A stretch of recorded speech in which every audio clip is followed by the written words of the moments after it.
Despite the massive amount of information on the web, many businesses struggle to wrap their head around social media marketing and how it works. So, I have decided to come up with a comprehensive video guide that will simplify social media marketing for those struggling to develop successful marketing strategies.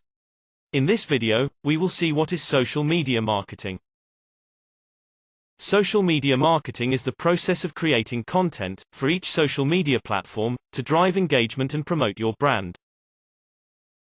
Let me explain social media marketing to you, like I would explain it to a 10-year-old. If you are a fruit vendor, where will you go to sell fruits? Obviously, where the demand for fruits is more. Social media marketing is also similar to this.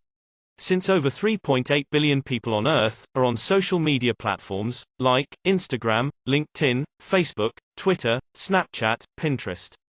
All businesses are rushing there to showcase and to market their products.